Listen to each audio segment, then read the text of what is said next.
Bismillahirrahmanirrahim. Assalamualaikum warahmatullah. Assalamualaikum warahmatullah. Nabi Isa itu kalau orangnya ceria sekali. Pernah ditegur sama Nabi Yahya. Mali aroka dohikan ka'annaka amin tamin makrillah. Saya melihat kamu kok selalu senyum ceria, seakan-akan tidak ada adabnya Allah. Terus Nabi Isa balas ke Yahya, mali aroka abisan ka'annaka ayistamin rahmatillah. Kamu kok merengut terus, kayak ning donya ora ana rahmat. Jadi kamu milih mana? Senyum terus apa merengut terus? Partainya hanya dua, Nabi Yahya sama Nabi Isa. Jadi khazanah itu banyak. Untuk melawan penyakit itu ketakutan itu bahaya, karena bisa mengganggu imunitas tubuh. Orang harus percaya diri, harus pede, meskipun harus hati-hati, tapi harus tetap pede. Dengan demikian imunitas tubuh kita terjaga. Jadi ya sudah seperti itu. Semua orang punya cara untuk menjaga diri masing-masing. Kemudian tentang Mbah Ahmad Siddiq, saya tahu banyak karena dulu saya masih ingat. Ini sekaligus ijazah pada cucu-cucunya. Kalau sama anaknya tidak berani saya. Sama cucu-cucunya. Saya masih ingat Mbah Ahmad Siddiq itu sangat loyal sama yang namanya negara. Kita tahu beliau adalah termasuk orang yang bintang ketika Muktamar Situbondo, ketika NU pertama kali nerima asas tunggal, yaitu Pancasila. Kayak apa ulama-ulama kita, ya mulai Mbah Ahmad Siddiq, Mbah Ali Maksum, Gus Dur, Mbah As'ad, semuanya lah, termasuk Mbah Mun, semuanya loyal sama negara, sehingga NU menerima asas tunggal. Itu saya masih ingat karena bapak dulu perwakilan dari NU cabang Lasem. Beliau pernah ngundang Mbah Ahmad Siddiq di sini, zaman itu zaman Pak D. Dzufar ikut ngundang ke sini, bapak saya. Itu saya menangi beliau ngisi pengajian di hallnya buyut saya, Mbah Umar bin Arabi. Jadi saya ini zuriyahnya Mbah Umar bin Arabi, sama dengan keluarganya Ki Hamid Pasuruan. Itu beliau cerita bahwa kemenangan Islam itu tidak harus kita yang menang kangelan. Kadang Allah bikin orang lain yang kangelan, kita yang ikut menang. Jadi dulu kata beliau, banyak ulama ketika kita diserang Jepang, saya masih ingat, saya karena pas itu ikut ke Lasem, karena saya santri sarang, Mbah Mun ngisi di Lasem, saya ikut di Lasem karena saya masih keluarga. Itu ulama-ulama itu mimpi dibacakan ayat ghulibatir rum fi adnal ardi wa hum min ba'di ghalabihim sayaghlibun fi bid'i sinin lillahil amru min qablu wa min ba'du wa yawma idzi yafrahul mu'minun. Itu dulu itu ada pertarungan besar antara kerajaan Romawi dan kerajaan Persia. Kita tahu Romawi itu Nasrani. Saya ulang lagi, Nasrani. Nasrani itu percaya adanya Allah, adanya Tuhan, dan percaya adanya kitab samawi. Sementara musuhnya itu Persia, orang yang tidak bertuhan, tidak berdasar kitab samawi. Ketika Persia mengalahkan Romawi, itu orang Islam ikut susah, karena terus dibully sama orang-orang kafir Mekah. Orang kafir Mekah adalah orang yang tidak punya kitab samawi. Katanya orang kafir Mekah, iku lho balamu, jute duwe kitab, jarene dihubungan mbek langit, nyatane perang keok. Paling kon ya podo. Jadi ada analogi bahwa kalahnya orang Nasrani itu dianggap simbol kekalahan orang yang bertautan atau berhubungan dengan langit. Akhirnya orang Islam susah. Saking susahnya orang Islam sampai Abu Bakar itu tanya, ya Rasulullah, lalu orang Romawi menang itu kapan? Terus ada surat turun, fi bid'i sinin. Ya kira-kira 3. Abu Bakar pas itu belum alim-alim amat. Jadi ngartikan 3 itu ya 3 betul. Sehingga beliau masyhur itu. Cara Jawa totoan itu kimar. Pokoknya nanti Romawi pasti menang 3 tahun lagi. Akhirnya ketika datang itu taruhannya dengan 10 unta. Datang ke Rasulullah, Nabi menjelaskan, "Lho ndak. Bid'u itu mabena salas ilatis itu 3 sampai 9. Kamu jangan bilang 3.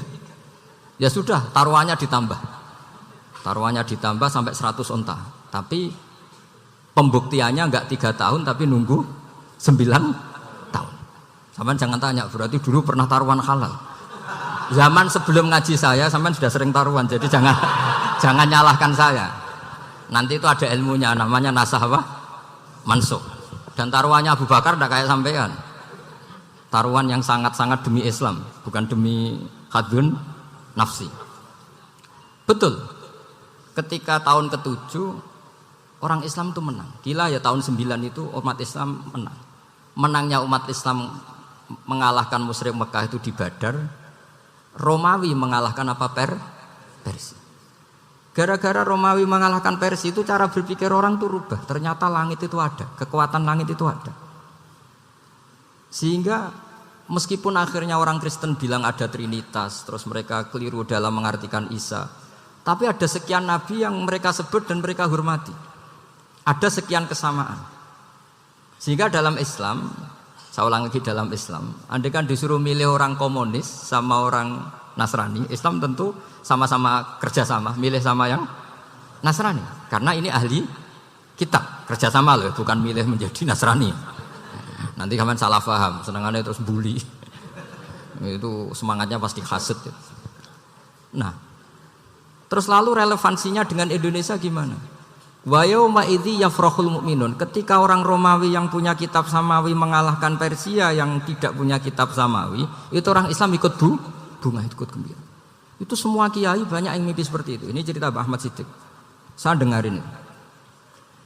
Ternyata betul. Jepang itu nggak dikalahkan Indonesia. Jepang, Hiroshima dan Nagasaki dibom oleh apa? Sekutu. Akhirnya Jepang pulang. Pas Jepang pulang, Indonesia merdeka. Itu dulu kiai-kiai sudah nakwil bahwa menangnya Indonesia itu tidak harus mengalahkan penjajah. Pokoknya nanti penjajah ada yang mengalahkan. Jadi orang Islam zaman itu tidak bisa mengalahkan Persia, yang mengalahkan itu Romawi. Tapi orang Islam ikut gembira. Itu sebenarnya wa yauma idzi yafrahul mu'minun binasrillah. Jadi orang itu cara berpikir Quran itu beda. Sehingga saya ini cerita ke cucu-cucu Mbah Siddiq karena ya nasabnya sama sampai saya, karena sama-sama sampai Mbah Sambu. Bedanya keluarga saya lewat Mbah Abdul Azim, kalau yang keluarga sini lewat namanya Mbah Yusuf. Itu saudara sama Mbah Abdul Azim, sama-sama sampai Mbah Sambu. Tapi keinginan saya tentu bukan sekedar silaturahim gagah-gagahan diceluk Gus. Celuk Gus repot. Nak ora alim ra pantes. Nak beling ra pantes. Salam templek 1.000 jaluk swarga. Aduh. Kan kok mentalane 1.000 jaluk. Kamu nginep di hotel 100.000 itu tidak cukup, apalagi untuk bayar apa? Surga. Itu enggak sopan sekali gitu. 1 juta ya nggak bisa itu, 100 juta juga nggak jelas juga. Terus sampai mendingan nggak usah salam template, malah nggak mungkin masuk surga kalau.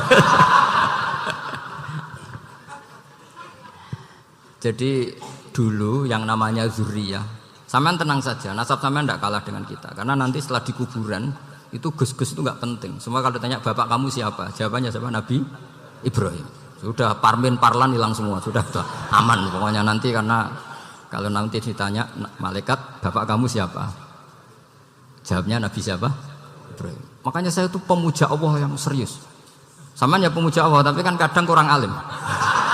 Saya ini pemuja Allah serius. Saya itu kalau ngaji, ya ngaji biasa belajar, itu sering nangis seneng. Misalnya saya baca tadi, Miftahul Jannah la ilaha illallah, luang kunci kok dikasihkan. Kita ini masuk neraka gak pantas, enggak bawa kuncinya kok masuk gitu. Harusnya kita ini masuk surga, kita kan pegang kunci surga, gak pegang kunci neraka. Subhanallah walhamdulillah wa la ilaha illallah wallahu akbar. Masya Allah. Allahumma salli ala Sayyidina Muhammad wa ala ali Sayyidina Muhammad. Maka aneh kalau kamu masuk neraka itu aneh. Coba kita pegang kunci surga apa kunci neraka? Tapi kadang teman saya neraka ora ono kuncine. Karena tidak ada pintunya. Terus saya bilang, kamu kok tahu? Memangnya mau ke sana, kata saya. Saya tidak punya rencana tahu neraka. Karena nanti di antara syafaatnya Quran itu orang kalau mau masuk neraka tidak jadi. Ya nggak apa-apa ya, diatur sendiri. Jadi di antara syafaatnya Quran itu orang nggak jadi masuk neraka. Jadi syafaat itu ada 2, dari neraka diangkat ke surga. Dan itu bisa lama itu. Tapi kalau syafaatnya Quran itu yang belum masuk neraka supaya gak jadi masuk neraka. Karena neraka juga punya aturan, dia juga kena aturan fikih. Jadi, loh betul ini, saya ada guyon. Jadi kena konstitusi apa? Fikih. Sama tak ceritani syafaatnya Quran itu ada orang itu beling itu fasik.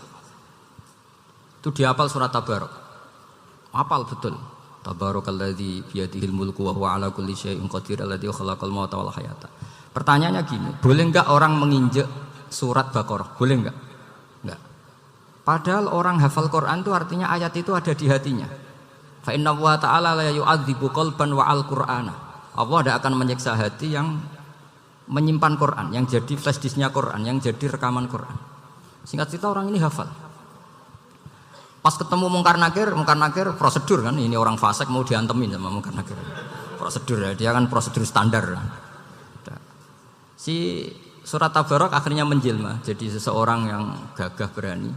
Kamu nggak boleh nyiksa orang ini. Saya ini kalamullah. Kalau kamu nyiksa dia berarti nyiksa saya. Kamu berani sama kalamullah. Wah ya tidak berani jadi Mungkar Nakir. Tapi orang itu nakal harus saya gebukin. Tapi kata Quran tadi, tapi saya di situ pasti kena saya. Oh debat. Enggak ada lajnahnya ini enggak ikut. Kalau Gus Wirjon ikut jadi lajnah. Kalau jadi lajnah pasti kroninan, kalau santrinya dimenangkan nanti. Akhirnya debat. Ya sudah kita ketemu Allah. Akhirnya Mungkar Nakir sama Quran tadi surat Tabarok datang sowan sama Allah. Terus kata Allah, memangnya kenapa Mungkar Nakir? Saya harus nyiksa dia karena dia fasik ya Allah. Memangnya kenapa surat Tabarok? Saya ada di situ. Menurut aturan orang tuh nggak boleh injak Quran. Kalau dia nutuk saya, nutuk Quran, itu harus dikasih tahu fikihnya Mungkar Nakir. Akhirnya Allah ngendikan gini ke surat Tabarok. Ya sudah terserah kamu. Kalau terserah kula Gusti, Mungkar Nakir nggak boleh nyentuh orang ini. Ya sudah selamat. Sehingga terus itu sama baca di termasuk mujizatnya surat Tabarok di tafsir Ibnu Katsir banyak. Karena tadi logikanya malaikat itu juga kena aturan fikih. Sehingga banyak ulama termasuk Said Muhammad ngendikan pertanyaan Mungkar Nakir itu tidak semua orang kena. Kalau semua orang kena nanti kalau tanya Nabi Muhammad, "Waman nabiyuka?" Kacau kan jawabnya. Nabi kamu siapa? Saya ini nabi. Ya kan? Lah nanti kalau pas ketemu Nabi Ibrahim, "Waman abuka?" Jadi repot kan? Makanya ada kiai yang guyon kalau ditanya, "Marabbuka?" Saya ini guru tauhid sembrono. Saya ini ngajar Ummul Barohin, kamu tanya Marabbuka. Masyhur itu keramatnya Imam Malik itu. Ada Ashabu Malik, rajulun min ashabi Malik. Beliau ditanya Mungkar Nakir, "Marabbuka manabiuka?" Imam Malik datang, ini seumur-umurnya itu ngajar tauhid. Kok kamu bedai itu enggak sopan kamu. Dan kita berharap barokah sampean ngaji nanti itu. Yes. Malaikat itu anak sungkane gitu. Jadi ada.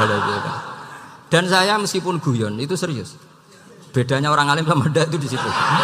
Kalau orang alim itu guyon itu masih benar, masih serius. Coba saya bacakan ayatnya. Ala inna auliya Allahi la khaufun alaihim wa lahum yahzanun.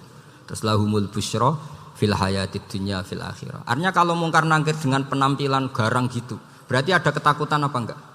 Ada. Padahal ciri utama walinya Allah tidak ada ketakutan. Makanya itu termasuk dalilnya Sayyid Muhammad, tidak semua orang alami seperti itu karena wali-wali itu la khaufun alaihim wa lahum yahzanun. Wah anak kiai ketemu karena kerja tidur wedek. Iku dreseke ora kok pertanyaan itu, "Nek konan santri piye?" Lho isen wis kiai dihanjuti Mungkar Nakir. Malu gak kira-kira? Mesti pelengahan konan santri piye? Nak jawabannya gampang karena pernah ngajar tauhid. Makanya Sayyidina Ali ini ceritanya ada di kitab Nurul Dholam. Sama lihat di kitab Nurul Dholam karangannya Syekh Nawawi Banten. Itu Sayyidina Ali itu ya, andekan orang biasa mungkin ya agak-agak hasud, tapi ini wali gak boleh kamu katakan hasud. Dia itu mangkal sama Umar. Orang kok setiap orang pernah dibentak. Apa dia berani bentak Mungkar Nakir? Penasaran dia. Bagaimana kerengnya Umar itu berlanjut enggak gitu kira-kira. Akhirnya minta, ya Allah saya minta kasyaf. Ya karena yang minta Sayyidina Ali karena mau wajah dituruti sama kasyaf. Dilihat Sayyidina Umar pas meninggal itu. Jadi hasud itu ya kadang penting asal baik. Loh betul bahasa Kanjeng Nabi kadang la hasada illa fisnaten. Itu Nabi bahasakan ya hasad. Gus Wirson saja yang nafsirkan ghobtoh itu kan gaya-gayanan sebagai ulama. Aslinya Nabi ngendikan itu La hasada illa fisnatin. Ulama yang ganti itu namanya ghabthah. Wong Nabi sendiri nyebut hasad kok kamu tafsiri ghabthah. Ya hasad ya hasad. Udah enggak usah ditawil-tawil pokoknya gitu. Kalau sampean enggak percaya enggak apa-apa. Kok gitu aja kok repot. Karena sampean enggak percaya kemungkinannya dua. Satu enggak ngerti. Dua sama-sama alim kan dari awal kalau sama-sama alim kan laisali alimin ayukal tidak aliman akhor. Kita enggak perlu saling mengikuti. Ngapain hasud? Biasa aja. Akhirnya Sidina Ali kasar. Pas Umar bangun, setelah mati kan bangun, setelah meninggal bangun. Mungkar Nakir datang dengan perang yang sangat garang. Itu digambarkan Sidina Ali matanya itu kal kidril ghali. Kayak apa? Kendil yang apa? Mengangang. Wah, seru. Sidina Ali senang, paling takut ini Umar. Senangnya bukan main. Wah, ini mesti takut Umar. Biasa. Ternyata enggak, Umar malah bangkit. Woi, Mungkar Nakir deh. Kamu tahu menghadapi siapa? Itu betul ya? Kamu itu menghadapi temannya ahabbal khalqi ilallah. Yang diandalkan temannya bukan dia. Kamu tahu yang kamu hadapi, saya ini teman kekasihnya Allah. Jadi boleh kamu mengandalkan Mbak Virjon. Tapi nanti resikonya Mungkar Nakir tanya, itu Virjon siapa? Wah itu masalah kan. Makanya syaratnya wali itu harus ma'rufun fis sama. Di langit sudah populer. Makanya dulu ada orang yang saking seninya Abdul Qadir ditanya apa saja jamnya Abdul Qadir Al-Jilani itu aman karena beliau populer. Makanya program kita harus populer dulu di langit. Nah, itu nanti kalau dicatut oleh santri-santri nggak apa-apa. Kalau nggak populer nanti ditanya, itu siapa? Masalah ini. Umar itu yang dibanggakan itu, kamu tahu saya siapa? Ya enggak tahu. Saya ini temannya kekasihnya Allah. Temannya Muhammad. Iya, Muhammad Rasulullah. Wah, mikir, waduh. Repot. Loh di dunia aja gitu kan, temannya presiden, temannya panglima, apalagi ini temannya Sayyidul Awalin wal Akhirin. Di dunia aja bilang temannya presiden, menteri orang sudah takut, apalagi ini temannya Sayyidul Awalin. Hanya Mungkar Nakir terus konfirmasi sama Allah, gimana ya Allah ini ngadepi. Sebetulnya diadalkan itu temannya, bukan dia. Wah, akhirnya sama Allah dibilang, ya Bu, ya sama seorang seperti itu Bu yang sopan. Terus semenjak itu Mungkar Nakir itu nggak selalu berpenampilan seperti itu, sangat sih. Jadi semoga itu konsisten sampai nanti. Jadi kamu kalau ingin nggak takut Mungkar Nakir, jadi wali dulu. Karena syaratnya tadi hanya wali sing la khaufun alaihim walahum yahzanun lahumul busyra fil hayatid dunya fil akhirah. Jadi orang itu kalau ngaji itu harus khatam. Jangan semuanya kena pertanyaan. Dan kalau semuanya kena pertanyaan nanti repot. Kalau Nabi Muhammad ditanya waman nabiyuka. Nabimu siapa? Lu kan terus jadi aneh. Jadi makanya ngendikane Sayyid Muhammad semua ulama lah, enggak ada am kecuali ditaksis. Kecuali sifatnya Allah, misalnya bikulli syai'in alim ya benar-benar bikulli syai'in. Tapi kalau am semuanya pasti ada taksis, meskipun dalam muhawarah muhadasah biasa. Ya, misalnya contoh gampang, istri kamu baru seneng kamu, Mas nak pengen apa-apa itu lapor aku, gak apa-apa Mas, mesti aku seneng sama lapor. Iku di aku pengen wayo. Wah langsung jadi apa wae. Mesti apa wae, maksudnya kecuali itu. Gitu. Padahal kalau ngomong, Mas sampean ingin apa saja tak dukung. Terus sampean bilang, pengen ku wayo. Kira-kira disetujui apa enggak? Sama seperti kita kalau punya teman akrab, wes nang omahku gak apa-apa, anggap aja omahmu dhewe. Terus mlebu-mlebu kamar. Jadi ndak ada am kecuali ditaksis. Artinya kalau ada cerita bahwa orang mati pasti ngalami ditanya Mungkar Nakir, itu pasti ada am yang ditaksis. Itu pasti enggak dialami para anbiya, para auliya. Karena ciri utama wali itu la khaufun alaihim walahum yahzanun. Wabillahi taufiq wal hidayah. Wassalamualaikum warahmatullahi wabarakatuh.